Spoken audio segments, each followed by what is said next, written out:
అంటే కొట్టేసిన ప్రతి ఒక్కడు ఇంట్లోనే పెట్టుకుంటాడే? అది ఎక్కడుందో వెతకడానికే మన జీతాలు ఇచ్చేది. ఏమంటారు? ఏంటి సార్ ఇది? ఇంగ్లీష్ సినిమాకు తెలుగు డబ్బింగ్ చెప్పిన ఆర్టిస్ట్ లాగా కొట్టేశాడు, రూమ్లో పెట్టాడు. మేయర్ గారి ఇంట్లో 100 కోట్ల పార్టీ ఫండ్ దోచేసామని మీద కేసు ఫైల్ అయింది. నిన్న ఆ పరిసర ప్రాంతాల్లోనే తిరుగుతున్నావు అంట కదా?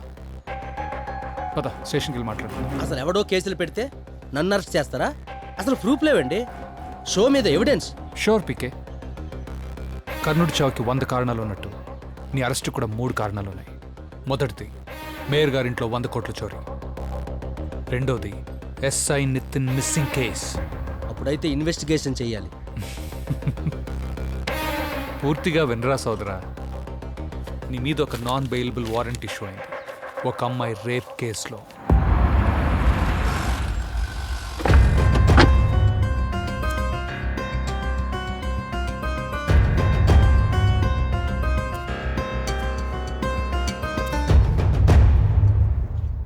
Arrest him sir.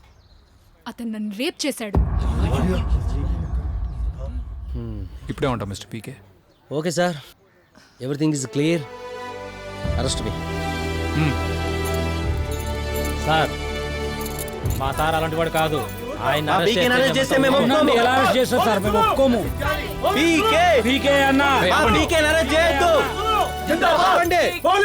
ఆపండి. We have to respect the law and our ladies.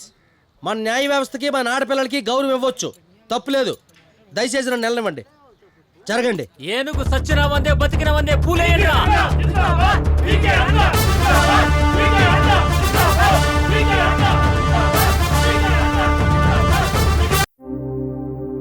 పీకేని కఠినంగా శిక్షించాలని కదం తొక్కుతున్న మహిళా సంఘాలు. దొంగతనం జరిగిందన్నారు కానీ డబ్బు దొరకలేదు. మొన్న నిర్భయ, నిన్న దిశ, నేడు పూజిత.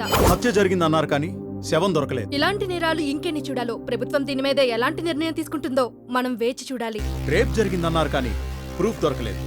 అనుమానంతోనే అరెస్ట్లా లేక కక్ష సాధింపులా?